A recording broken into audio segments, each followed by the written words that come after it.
everyone, welcome back to the channel. It's a bit of a relaxation time capsule again. Had to move some things about and I found some of my 1990s high school art. So I took art at high school and really enjoyed it. I would say I was middle of the road, not an amazing artist, not dreadful, just somewhere in the middle.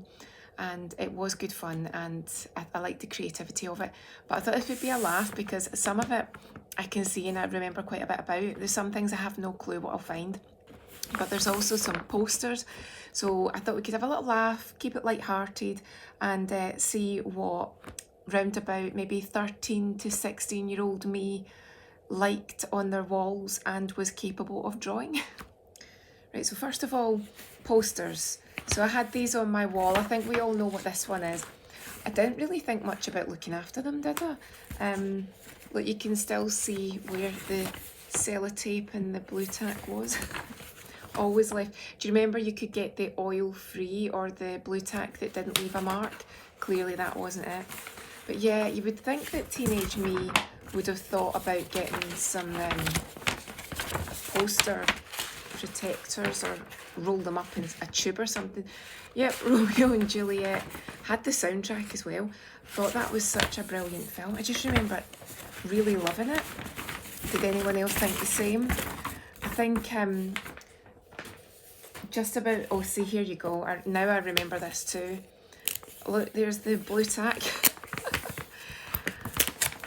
Clearly, it's all coming back now, the Leonardo DiCaprio phase, it really is. Look, there's the Titanic poster. It's all coming back now, can you see it? Yeah, I'd actually forgotten the Leonardo phase. And I remember, now that we're talking about it, I remember buying, you would go to like HMV and buy books on Leonardo DiCaprio so you could learn what his favourite food was and stuff. Now you can just go on the internet, but back in those days you had to invest in a book. What else have we got? Oh yeah, I can see here. The Friends obsession. Do you know, I loved this poster, and I know it's a really famous poster. I am sure you used to go to HMV or Virgin or Woolworths, if anyone remembers that, and buy your posters. They were maybe about £3.99, £4.99. Do you know what I really remember about this poster? I don't know if anyone's the same as me. I really liked the look of all those drinks and all those desserts, and I remember thinking, I wish I was American because I would totally have all of those drinks. Obviously I loved the show. I know it's really weird how some of them, then they're crumpled, it makes their face look weird. I remember thinking as well, I love those drinks and I would really eat those, especially that one. So isn't that funny that I loved the poster not just because it was them, but also because I really, really liked the desserts and the drinks in it. But that is such a famous poster, isn't it? It's all coming back now. And I can see more Friends here. Now I wonder if these came, sometimes people would get a poster for you and they would maybe say one came free with my magazine or one came free with my newspaper. So that says Friends on video. So there you go. I remember that picture, but look, it's now on video. And that says 1998. And look, these are a collection of posters for Friends coming out on video. Again, famous. I remember those images. They are very famous images. Oh, look, Sky Television. Oh, and it's the Sun as well. So that must have been a freebie. Someone must have gave me that. So obviously, do you know what it might have been? It used to be on Channel 4 here and then it went to Sky. So that's probably what it was, a promotional thing because it moved channels. And there we go again, Friends on video. Again, really famous images, but it doesn't look, yeah, actually some of them do have blue tack on them. So I have no memory. The room must have been covered. I remember my first posters were like Kylie Minogue. I loved music before that, but that was probably the first time that I realised I could ask for posters. Oh, I know what these are. Now, I might have looked after, look, I have looked after this better. I've sealed it. Don't know why I've sealed it. So I know what that is, special edition. I won't open it just now. That is Star Wars. Because Star Wars, look, I've attempted to look after these a bit better. all I need to know about life I learned from Star Wars. Oh, so this must be a jokey one then. This won't be. What's this? Oh, is this just like a... I don't remember this. So is this just a... Ah, right. So it's all the...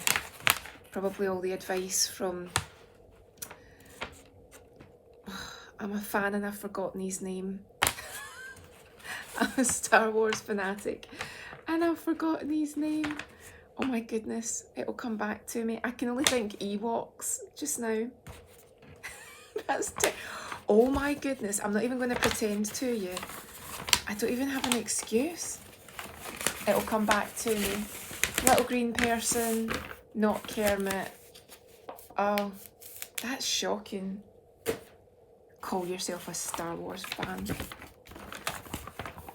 Look, I think that was my favourite poster because it was it came back out again for its anniversary, and I hadn't seen it prior to that, but obviously I was aware of it, and we always used to play with the toys when I was younger, but it'd be different people's toys, like in your street, all your friends and their brothers and things like that. So aware of the characters, aware of the toys, aware of everything about it, just hadn't watched it, and then watched it when it was reissued and became an instant super fan.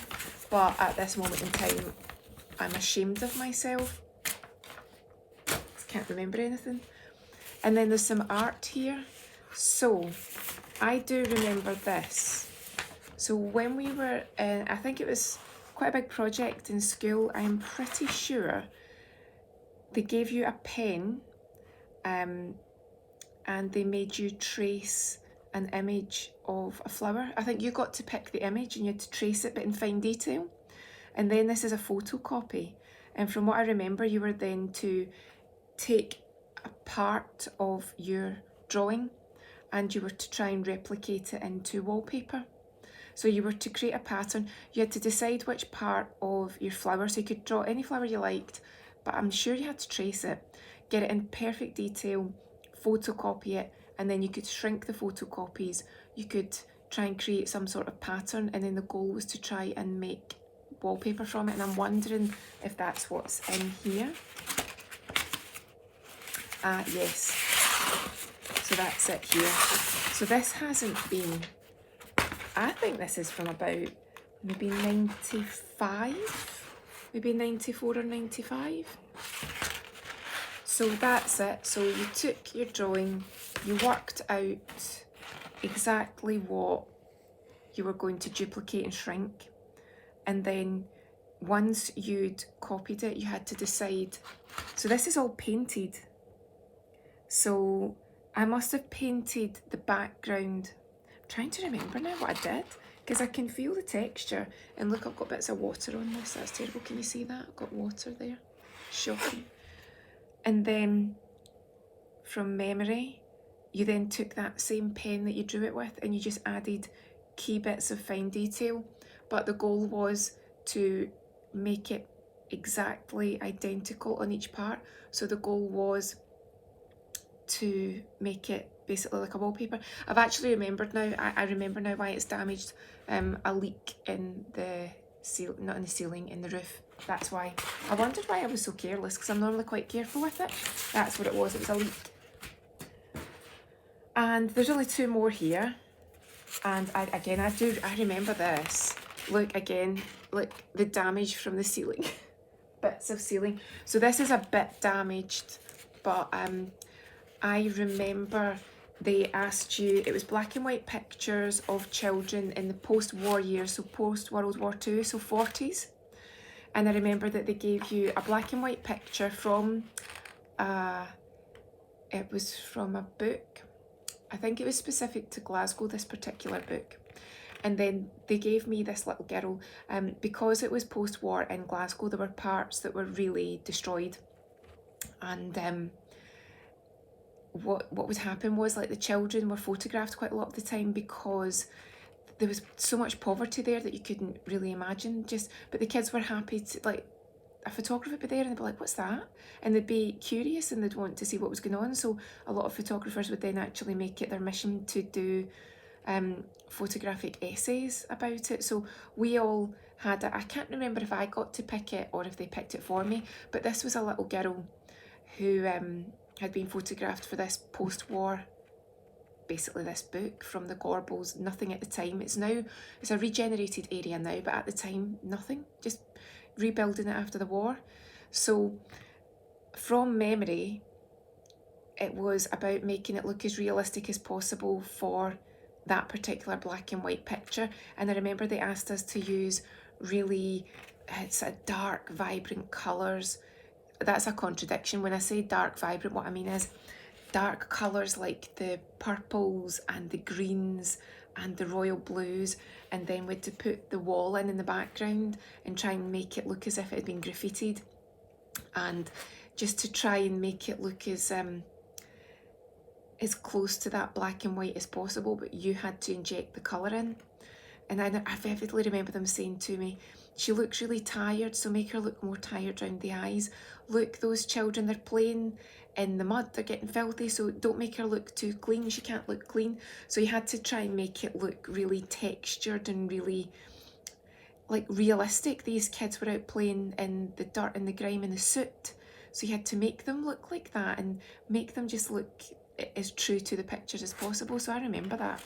I think that was actually for an exam. Talking about exams, that's a memory I remember. So I would have been in 3rd or 4th year at school, and they actually came round the classes and asked for some of us to go to the art department, and your first thought is, what have I done wrong? And they'd asked some of us if we could be models for higher art exam, and then we had to go round our teachers and say, can we please have tomorrow off, we've got to model for the art exam. And I didn't have a clue. I was a bit nervous. I don't like when I don't know what's involved. And you just had to spend the entire day basically sitting in a chosen position while everyone drew you and painted you. But it was even worse. At the end of the day, we had to stand there while all these students unveiled their finished portraits. And you don't know what to do. You don't know what to say, because it's not up to you whether you like it or not. But at the same time, you've been asked to stay. So memories, I do remember doing it, and I suppose I'm glad that I did it, because I've proved to myself I can sit still. But yeah, it was strange. And then I remember this. So this would have been from about maybe 93, 94. And I remember they said, yeah, they cut us out half a picture from a magazine, and they placed this half a picture in front of us. We had to glue it onto this paper, and then they said to us, match the face. So we had to match the face on the other side. And considering I was, what, about 14 or something like that, I don't think that's too bad. Not too bad at all. Maybe a wee bit heavy on the contour here, could have blended it a bit more.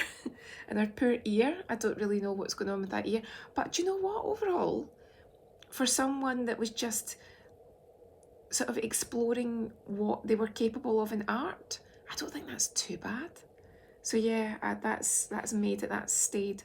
And I know that's not Jerry Hall, but whatever that magazine was, she's obviously just had a baby and she's getting back into shape.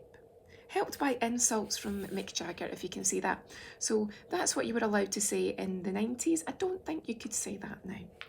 So, and then the only other thing which I don't think is particularly interesting is sketchbooks, but I wasn't much of a sketcher, so look, oh,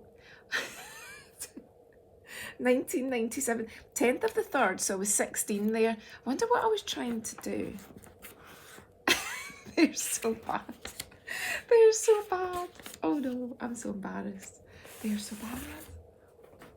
Yeah, like I said, middle of the road artist. I don't know, this again, damaged through the Miss Piggy. Oh dear. And then just maybe trying to get, oh, Princess Leia, I really did like Star Wars, didn't I? And then that's it. So I always had intentions of sketching and painting, and then I never did. So I should really do something with this paper, because there's no point in it going to waste. So what have we learned? We've learned that in the 90s, I loved Star Wars, Friends, the Muppets as Star Wars, and I quite got into that wallpaper thing. So I think we'll bring back this one to finish. If I can find any pictures of me that suit the time as well, I'll pop them in just so you can have a laugh. But I'd love to know if you've, again, I didn't realise I'd kept these, but when I saw them I remembered them, so I'm glad I did. But I'd love to know if you've kept anything, or if you've got any memories from either you found that you had a skill for art, or you were useless at it. I think all these things, they're lovely in their own way. Sometimes when you're rubbish at a subject, it's nice to remember, because you think, oh, I really did try. I tried so hard. But I hope you found that useful, nice and relaxing too. Have a great day, and I'll see you soon.